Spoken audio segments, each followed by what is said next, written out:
Welcome back students. आज की अपनी इस वीडियो में हम CBSE 2024 का सेट 3 क्वेश्चन पेपर कोड 3013 को डिस्कस करने वाले हैं। इसका सेट 1 हम पहले ही डिस्कस कर चुके हैं। सेट 1 और सेट 3 में मेजर ऑफ द क्वेश्चंस जो हैं वो सेम हैं, तो हम यहाँ सेट 3 के अंदर केवल उन क्वेश्चंस को पढ़ेंगे जो सेट 1 से डिफरेंट हैं। सेम वाले क्वेश्चंस को आप सेट 1 के अंदर यहां क्लिक करके देख सकते हैं। तो सेक्शन ए का क्वेश्चन 2 हमसे क्या कह रहा है? In an AP, the first term A is equal to -16 and the common difference D is equal to -2। हमारे पास जो A फर्स्ट टर्म है वो -16 है एंड D इज -2। वो कह रहा है find the sum of first 10 term, यानी S10 हमें निकालना है। Sn का फॉर्मूला होता है n/2 2a plus n-1 into D. n की वैल्यू है हमारे पास 10, सो 10/2। a है हमारे पास -16, 10-1 एंड इंटू में माइनस का 2 इज d। तो यहां पे हो गया 5, दिस इज 5 आ गया, -32 एंड यहां पे आएगा 10-1 इज 9 - 2 इज -18। तो यहां पे हो गया 5 इंटू माइनस का 50 यानी माइनस का 250। This is the sum of 10 terms. हमारे पास माइनस का 250 यहां पर आ रहा है। इसके बाद क्वेश्चन 7 है, one card is drawn at random from A well shuffled deck of 52 playing cards, the probability that it is a red face card is। अब red S card, red S card total 4 S उसमें होते हैं। 2 होते हैं black colour के और 2 होते हैं आपके रेड कलर के। तो रेड कलर का एस आने की प्रोबेबिलिटी क्या होगी? तो हम यहां मान लेते हैं let E denotes the event of getting a red ace card।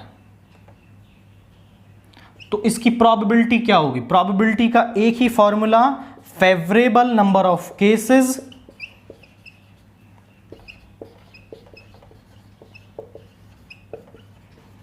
Upon total number of cases. अब फेवरेबल केसेस कितने हैं? हमारे पास रेड एस कार्ड होते हैं 2 और टोटल है 52, यानी यहां पे आ जाएगा 1/26 इसकी प्रोबेबिलिटी यहां पर आ जाएगी। केवल फेवरेबल को टोटल नंबर ऑफ केसेस से हमें डिवाइड कर देना है। इसके बाद क्वेश्चन 9 आप देखिए, 4 theta is equal to 30 degree. हमारे पास जो थीटा है वो 30 डिग्री है। Then the value of 2 sine theta cos theta. तो 2 साइन थीटा कॉस थीटा की वैल्यू क्या होगी? तो यहां थीटा के प्लेस पर हम 30 रख देंगे। सो 2 साइन 30 कॉस 30। अब साइन 30 की वैल्यू कितनी होती है? 1/2। कॉस 30 की होती है √3/2। 2 से 2 कैंसिल हो गया, यहां पे वैल्यू आ गई √3/2 और यही इसकी वैल्यू यहां पर आ रही है। इसके बाद क्वेश्चन 16 देखिए, if alpha and beta are the zeros of the polynomial 6x² - 5x - 4 then 1/α + 1/β किसके इक्वल होगा? तो गिवन पॉलिनोमियल क्या है हमारे पास? The given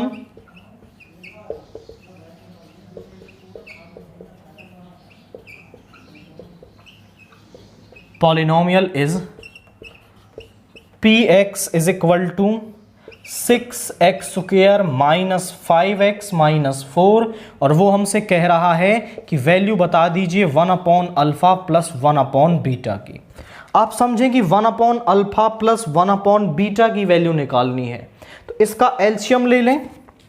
तो एलसीएम आ जाएगा अल्फा बीटा, अल्फा से डिवाइड करेंगे बीटा प्लस अल्फा, यानी हमें अगर इस टर्म की वैल्यू निकालनी है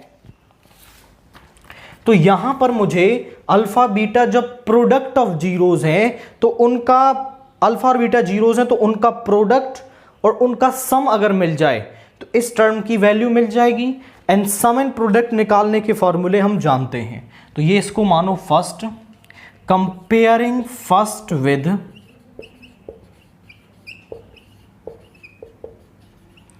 ax² plus bx plus c is equal to 0। तो जो a है वो आ गया हमारे पास 6, b आ गया -5 और c आ गया -4। देन जो सम ऑफ जीरोज होता है उसका फॉर्मूला होता है -b/a, यानी -5/6, that is 5/6। And product of zeros आप निकालेंगे, दैट इज अल्फा बीटा, वो होता है c/a, यानी -4/6। और अब दोनों की वैल्यू हम यहां रख देंगे, तो यहां पे आ जाएगा alpha plus beta is 5/6, this is -4/6। 6 से 6 कैंसिल हो गया, तो इस पूरे टर्म की जो वैल्यू है वो यहां पर -5/4 हमारे पास आ गई है। हमें अल्फा प्लस बीटा निकाल लेना है, अल्फा बीटा निकाल लेना है, और इसका एलसीएम लेके ये टर्म मिल रही है, तो जो इसकी वैल्यू होगी वो ही यहां पर इसकी वैल्यू हमारे पास होगी। नाउ क्वेश्चन 24 देखिए, solve the following system of linear equations algebraically. हमें एक सिस्टम ऑफ इक्वेशंस दे रखा है एंड उसे एल्जेब्रिकली सॉल्व करना है। तो गिवन सिस्टम ऑफ इक्वेशंस क्या है? The given system of equations is, वो है हमारे पास 2x plus 5y is equal to -4 and 4x minus 3y is equal to 5। इसे नाम दो फर्स्ट, इसे नाम दो सेकंड।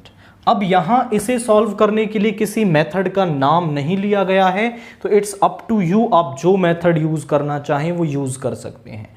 हम यहां पर एलिमिनेशन मेथड यूज करेंगे क्योंकि एलिमिनेशन को यूज करना सबसे इजी होता है। यहां पर 2 है, यहां पर 4 है, तो इस 2 को 4 बना लेंगे एंड फिर इसमें से इसको सब्ट्रैक्ट कर देंगे, तो x वाली टर्म यहां से एलिमिनेट हो जाएगी। तो इक्वेशन फर्स्ट को हम 2 से मल्टीप्लाई करके इक्वेशन 2 उसमें से सब्ट्रैक्ट कर रहे हैं, तो ये बन जाएगा 4x। अब हर टर्म 2 से मल्टीप्लाई होगी और सब्ट्रैक्ट करेंगे तो माइनस, ये प्लस का ये माइनस का सिंबल चेंज हो जाएंगे। 13y is equal to -13 which implies की जो y की वैल्यू है वो -1 आ गई। Now putting y is equal to -1 in first, तो यहां पे आ जाएगा 2x minus 5 is equal to -4, इधर ले गए तो यहां आ जाएगा -4 प्लस का 5 is 1 which implies x is equal to 1/2। तो x की वैल्यू 1/2 और y की वैल्यू -1 आ रही है। इसके बाद क्वेश्चन 25 देखिए, in triangle ABC altitudes AT and BE are drawn. एक ABC ट्रायंगल है जिसमें AD और BE 2 एल्टीट्यूड्स हमने ड्रा किए। अब एल्टीट्यूड को जिस लाइन पर ड्रा किया जाता है उस पर वो 90 डिग्री का एंगल बनाता है। ये एंगल भी 90 और ये एंगल भी 90 यहां पर होगा। आप कह सकते हैं these are of 90 degree, angle D और angle E, angle E and angle D आपके पास 90 डिग्री के होंगे, ये गिवन है आपको। इसके बाद यहां पे AD, BE और EC की लेंथ आपको दे रखी है। वो कह रहा है find the length of CD। CD की लेंथ आपको बतानी है, मींस ये वाली लेंथ आपको बतानी है। देखिए जरा आपको दे क्या रखा है, एक तो आपको AD दे रखा है ये वाली लेंथ दैट इज 7, एंड इसके बाद BE ये वाली लेंथ दे रखी है दैट इज 9, EC दे रखा है आपको दैट इज ये वाली लेंथ यहां पे 12। अब आप देखो तो एक तो ये लेंथ दे रखी है, ये दे रखी है और ये दे रखी है, तो इन दो ट्रायंगल्स में हम ले लेंगे इन ट्रायंगल ADC इसमें एंड BEC। आप बोले सर इनमें ही क्यों लिया, जरा चेक करिए कि इन दोनों ट्रायंगल्स की तीनों साइडें हमें पता है और जो DC हमें निकालना है, CD हमें निकालना है, वो भी आपका इसी ट्रायंगल में आ रहा है। इनको हम सिमिलर प्रूव कर सकते हैं, कैसे कि angle ADC is equal to angle BEC, दोनों 90 डिग्री के हैं, गिवन ये हमें दे रखा है यहां पे। Now triangle ACD, angle ACD is equal to angle BCE, दोनों में कॉमन आ रहा है तो एंगल C भी इक्वल हो गया। बाई एंगल सिमिलरिटी क्राइटेरिया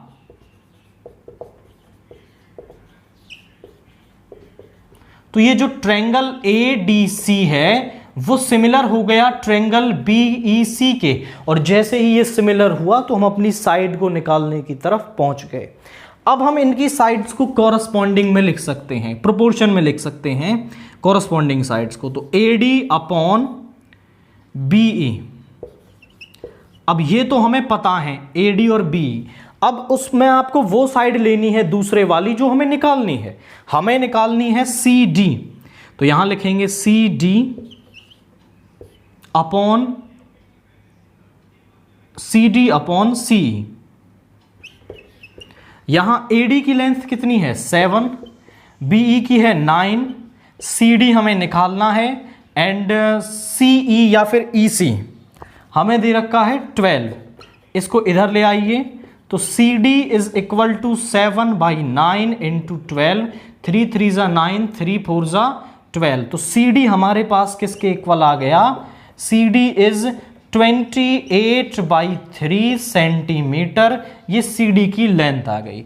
तो पहले हमने इन ट्रायंगल्स को क्या करा, इन ट्रायंगल्स को हमने सिमिलर प्रूव किया, आफ्टर दैट फिर हम उनकी साइड्स को, कॉरस्पॉन्डिंग साइड्स को प्रोपोर्शन में लिखा, और जो तीन हमें पता थी उनकी वैल्यू रखी, जो नहीं पता थी वो हमें यहां पर मिल गई है। इसके बाद क्वेश्चन 26 देखिए, वो कह रहा है the sum of a digit of a 2-digit number is 14. The number obtained by interchanging its digits exceeds the given number by 18. Find the number.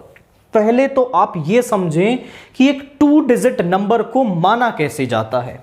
मैं कोई भी 2-digit नंबर लिखता हूं 23, ये है 10 into 2 प्लस 3 फॉर्म का, 64 लिखता हूं 10 into 6 प्लस 4, जहां पर ये 4 है यूनिट डिजिट, ये 6 है आपका टेंस डिजिट, तो एक 2-digit नंबर इस फॉर्म का होता है।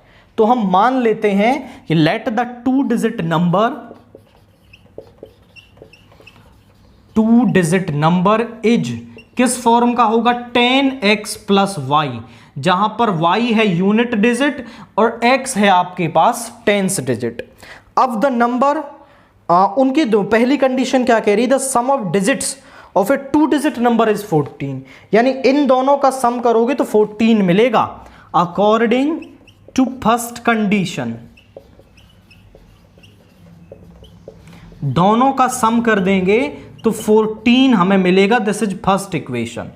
और अकॉर्डिंग टू सेकंड कंडीशन हम क्या कर लेंगे, वो कह रहा है कि अगर हम इन डिजिट्स की पोजीशन को चेंज कर दें, यानी एक्स वाई की पोजीशन को बदल दें, तो नंबर ऑब्वियसली बढ़ गया। और वो कह रहा है कि the number obtained by interchanging it's digits exceeds the given number by 18, यानी जो गिवन नंबर है उससे 18 ज्यादा है, ये वाला नंबर इससे 18 ज्यादा है। तो इक्वल करने के लिए यहां 18 ऐड कर देंगे, इसको इधर ले आइए, इसको भी इधर ले आइए, तो 10y minus y x minus 10x is equal to 18। यहां पे आ गया minus 9x plus 9y is equal to 18। Minus का 9 कॉमन ले लिया तो यहां बचा x minus y is equal to 18 और 9 से ये 2 टाइम्स कैंसिल हो गया, x minus y is equal to -2। This is our second equation हमारे पास यहां पे आ गई। अब इन दोनों को हम सॉल्व कर लेंगे, तो फर्स्ट और सेकंड को हम ऐड कर दें,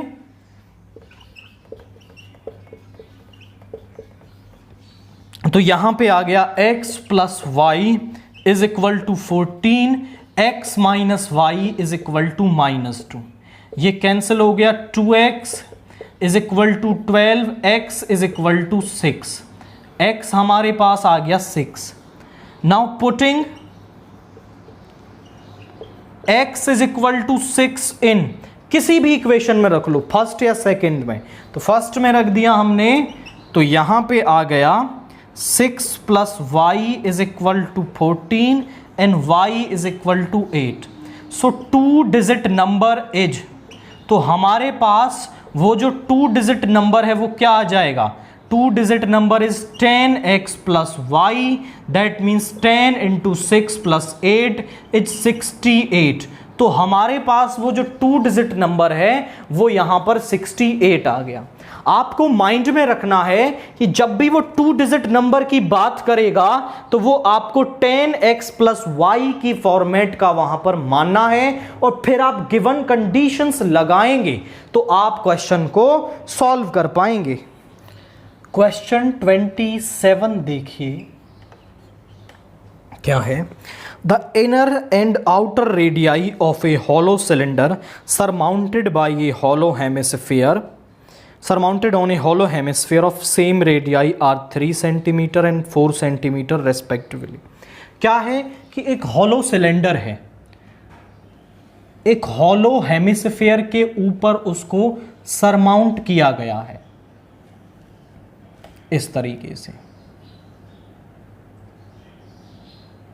और आप समझें कि जो उसकी यहां की रेडियाई है, इनर रेडियाई, इनर रेडियाई को हम क्या बोल रहे हैं, उसका इनर रेडियाई R1 बोल दिया, एंड R1 किसके इक्वल है, 3 सेंटीमीटर। अब ये हॉलो सिलेंडर है, आप समझो हॉलो सिलेंडर जो है, अगर मैं इसको एक पेज का बनाता, इस हॉलो सिलेंडर को मैं एक पेज का बनाता तो इसकी कोई थिकनेस नहीं थी। अगर मैं इसी के आसपास 10 पेज लगा दूं तो इसकी कुछ थिकनेस हो जाएगी, यानी एक तो होगी अंदर वाले पेज तक रेडियाई और एक होगी बाहर वाले पेज तक रेडियाई, यानी जो आपको इसकी एक थिकनेस मिलेगी। तो वो यही कह रहा है कि इसकी एक थिकनेस है आपकी इस तरीके से, इसकी एक थिकनेस है, एक मोटाई है, और ऐसे ही इस हेमिस्फीयर की, और उसकी इसकी जो आउटर रेडियाई है, outer radii is R2। Outer radii को हम क्या कह रहे हैं, R2 कह रहे हैं, और वो है 4 सेंटीमीटर। वो कह रहा है if the height of cylinder is 14 centimetre, height of cylinder is 14 centimetre, तो वो कह रहा है कि find its total surface area inner and outer. दोनों सरफेस एरिया हमें इसके निकालने हैं, inner surface area and outer surface area, total surface area हमें निकालना है। अब सरफेस एरिया होता है जितनी सरफेस आपको उसमें दिखाई दे रही है। अब ऐसे आप देखो कि ये अंदर से हॉलो है तो अंदर भी सरफेस है और बाहर भी सरफेस है। अब अंदर और बाहर सरफेस तो एक जैसी ही बनेगी, क्योंकि ये सिलेंडर है, अंदर से भी सिलेंडर है और बाहर से भी सिलेंडर है। जैसे इसका एरिया बाहर से निकलेगा ऐसे ही अंदर से निकलेगा, बस फर्क किसका आएगा, रेडियस का फर्क आएगा कि जब बाहर वाला निकालेंगे तो आउटर रेडियाई यूज करेंगे और जब अंदर वाला सरफेस एरिया निकालेंगे तो हम इनर रेडियाई यूज करेंगे। तो हम यहां लिखते हैं टोटल सरफेस एरिया। अब आप समझेंगे कि टोटल सरफेस एरिया होगा inner area, inner surface area plus outer surface area plus area of ring. अब आप पूछें सर ये रिंग का एरिया क्या है? आप समझो कि सरफेस जितनी बनेगी सबका एरिया निकालना है। जब ऊपर इस तरीके से इसकी कुछ मोटाई होगी, अब इसकी कुछ मोटाई है तो उस मोटाई का भी तो एरिया बनेगा यहां पर। जैसे मैं एक परफेक्ट एग्जांपल आपको दूं तो यहां आप इस नोटबुक को देखें, यहां इस नोटबुक को देखिए, तो नोटबुक को जैसे ही आप देख रहे हैं तो यहां पर आप देखें तो ये इनर सरफेस, ये आउटर सरफेस।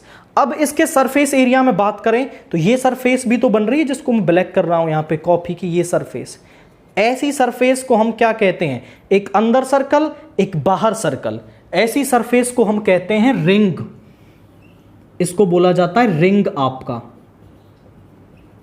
इसको रिंग बोलते हैं। अब इस हॉलो सिलेंडर के ऊपर एक ऐसी रिंग यहां पर बनेगी और उसका भी एरिया सरफेस में आएगा, तो उसका एरिया भी हमें यहां पर निकालना है।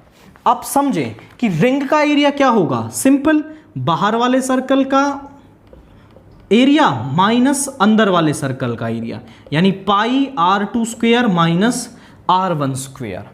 अब इनर सरफेस एरिया की हम बात करें तो वो देखिए जरा, इनर सरफेस एरिया में सरफेस एरिया ऑफ हेमिस्फीयर यानी 2 पाई r1 square plus surface area of cylinder, surface area of cylinder क्या बनेगा,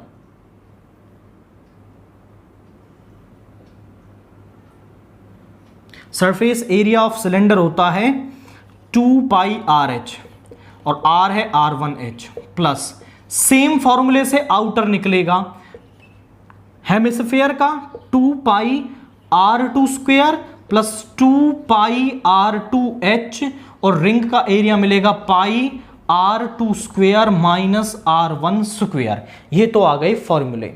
यहां से हम कुछ कॉमन भी ले सकते हैं, यहां से हम 2 पाई r1 कॉमन ले लेंगे तो r1 प्लस h, यहां से 2 पाई r2 कॉमन ले लेंगे तो r2 प्लस h,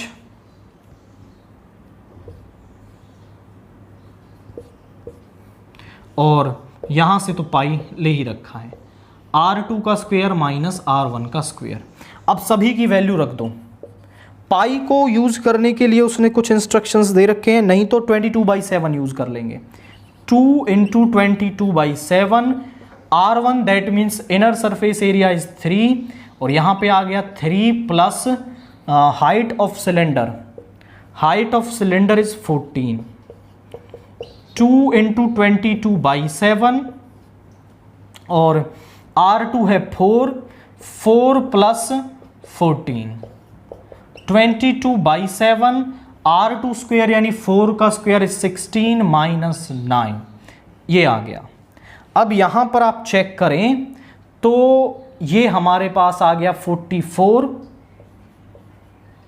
और ये 17 इंटू 3 इज 51, लिख देते हैं, दिस इज 44, दिस इज 17, 3 जा 51 ओवर 7 प्लस यहां पे आ गया 44 और ये 72/7 प्लस 22/7 इंटू यहां पे 16 माइनस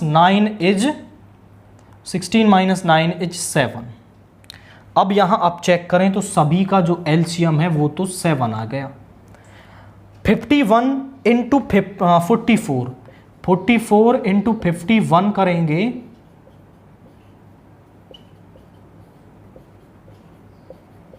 2244 प्लस 44 इंटू 72 करेंगे,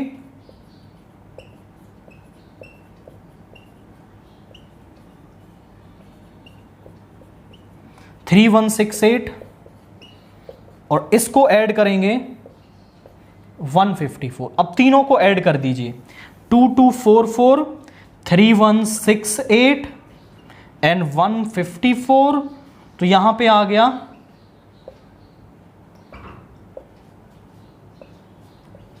5566 ओवर 7, 7 से इसको डिवाइड कर देंगे तो 7 से 7 49, यहां पे आ गया 6, 7 से 9 63, 3 यहां पे आ गया 5, 35 1, तो ये आ गया 1 टाइम 7 3 4, 795.14 सेंटीमीटर स्क्वायर एप्रोक्स। इसका क्या आ रहा है आपका, यहां पर ये इसका सरफेस एरिया आ रहा है, टोटल सरफेस एरिया।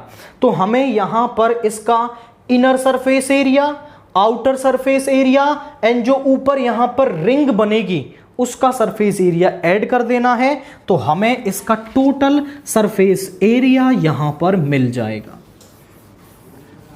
इसके बाद क्वेश्चन 32 देखिए,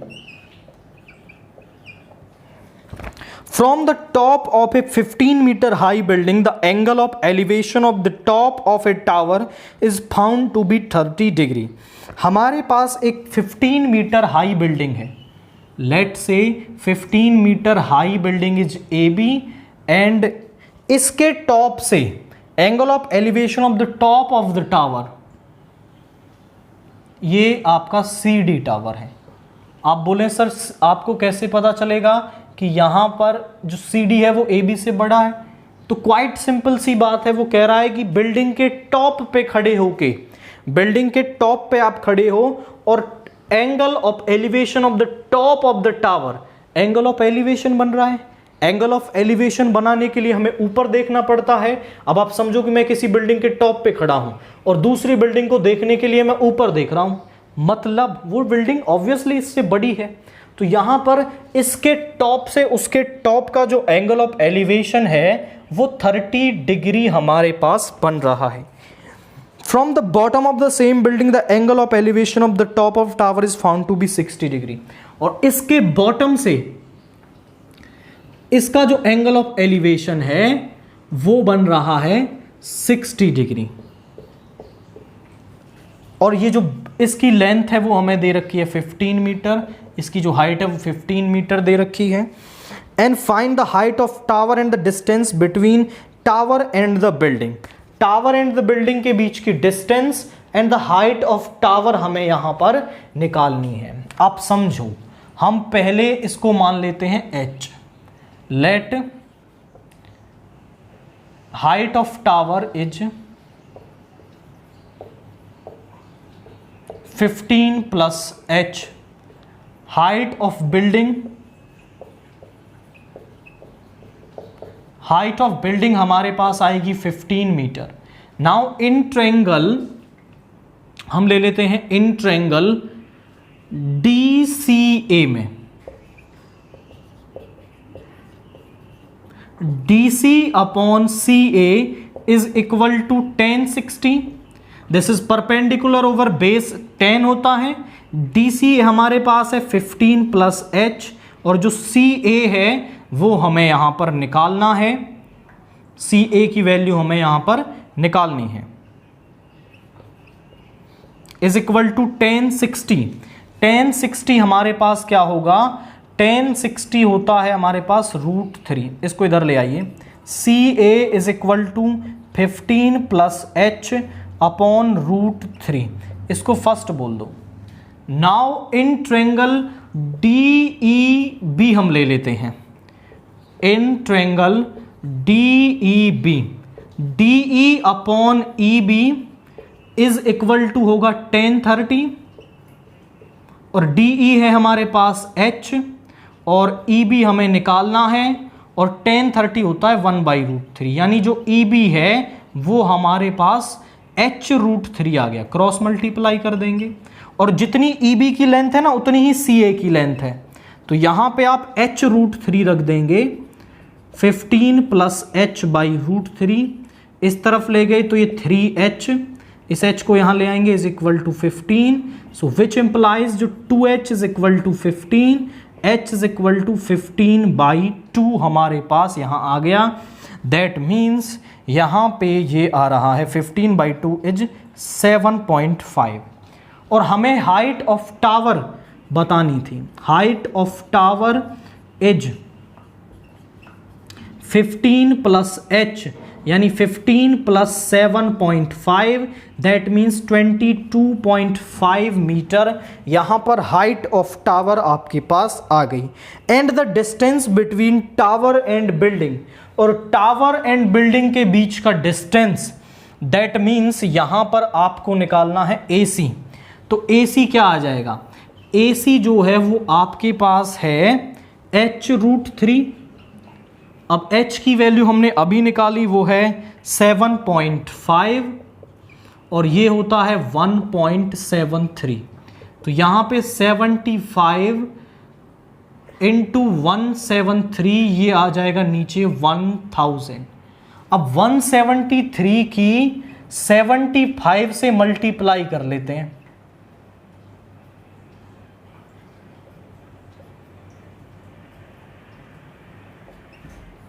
फाइव 7,912। अब यहां से आ जाएगा 12.975 centimetre. This is basically the distance between the tower and the building. Now question 35 देखिए। In the given figure diameters AC and BD intersect at O।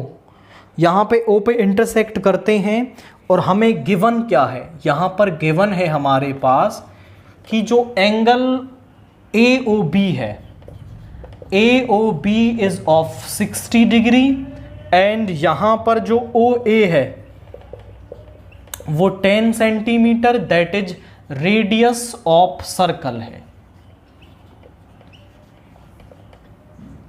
पहला क्वेश्चन कह रहा है find the length of code AB। आप समझो, ये भी circle की रेडियस और ये भी सर्कल की रेडियस, दो साइडें इक्वल हैं, दो साइडें इक्वल हैं, यानी ये वाले एंगल्स भी आपस में क्या होंगे? इक्वल होंगे। दो इक्वल साइड्स के अपोजिट बनने वाले एंगल्स भी क्या होते हैं? इक्वल होते हैं। तो OAB is a equilateral triangle.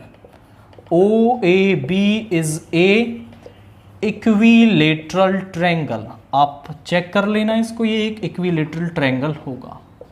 अब ये इक्विलेटरल ट्रायंगल है तो जो AB कोर्ड है वो OA के बराबर होगी, that is 10 centimetre. Quite simple. तो यहां पर ये दोनों आपस में बराबर होंगी। इसका सेकंड पार्ट क्या कह रहा है हमसे? Find the area of the shaded region. हमें जो ये शेडेड रीजन ये और ये दे रखा है, इसका एरिया निकालना है। तो पहले तो मैं ये माइनर सेगमेंट का एरिया निकाल लेता हूं। एरिया ऑफ सेगमेंट APB, इसको हम A1 नाम दे रहे हैं। तो एरिया ऑफ सेगमेंट क्या होता है? Area of sector minus area of triangle OAB होगा। एरिया ऑफ सेक्टर का फॉर्मूला बनेगा 60/360 इंटू πr²। पाई की वैल्यू हमें यूज करनी है 3.14 और r का स्क्वायर यानी 10 इंटू 10 माइनस यहाँ पे √3/4 साइड का स्क्वायर यानी 10 इंटू 10, यहाँ पे 6 टाइम्स, तो ये आ गया, पॉइंट शिफ्ट हो जाएगा 314/6 और √3 की वैल्यू यूज करनी है 1.73, तो ये आ जाएगा माइनस का 173/4। जब आप इसका एलसीएम लेंगे 6 और 4 का तो ये आएगा 12। तो 6 से 12 2 टाइम्स, 2 4 जा 8, 1 6 माइनस 4 से 3 519। तो यहां पे आ गया 18 - 9 इज 9 और यहाँ पे आ गया 1 - 1 इज 0, 109/12। अब 109 को 12 से डिवाइड करेंगे तो हमारे पास आएगा 9, तो यहाँ पे आ गया 9.08, 9.08 सेंटीमीटर स्क्वायर। ये तो इसका एरिया आ गया। अब हमें ये इस वाले सेक्टर का एरिया और निकालना है, OBC सेक्टर का। आप सिंपली समझें कि यहां पर अगर इस पूरे एंगल को करें तो ये एक लाइनर पेयर एंगल बन रहा है और ये 180 का होता है, इसमें ये 60 का है तो ये हो गया 120 का। Area of sector OBC, area of sector OBC जिसे हम A2 नाम दे रहे हैं, तो वो होगा 120/360 इंटू पाई यानी 3.14, और R तो अभी भी 10 है। ये 3 टाइम्स, ये आ गया 314/3, तो 314 को 3 से डिवाइड कर देंगे, 3 से 1 टाइम, यहाँ पे आ गया 1, ना जाने की 0, यहाँ पे आ गया 14 एंड 3 4 जा 12, 104.66 सेंटीमीटर स्क्वायर। ये हमने यहां पर एरिया आपका निकाल दिया। इसके बाद आप समझें, अच्छा यहां 666 आएगा तो आप इसे 67 सेंटीमीटर स्क्वायर भी कर सकते हैं। हमें शेडेड रीजन का एरिया निकालना था, तो एरिया ऑफ शेडेड रीजन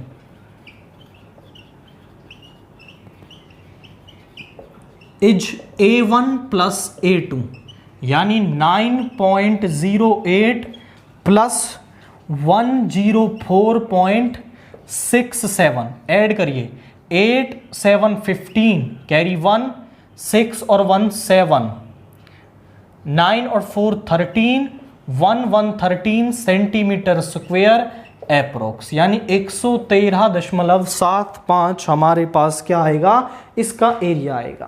तो ये क्वाइट सिंपल टाइप का क्वेश्चन था। हमें पहले तो ये साइड बतानी थी, क्योंकि एक इक्विलेटरल ट्रायंगल बना तो तीनों साइडें इक्वल होंगी 10 सेंटीमीटर। हमें शेडेड रीजन का एरिया निकालना था, तो पहले हमने माइनर सेगमेंट का एरिया निकाला, फिर इस सेक्टर का एरिया निकाला, दोनों को ऐड करते ही हमें शेडेड रीजन का एरिया यहां पर मिल गया है।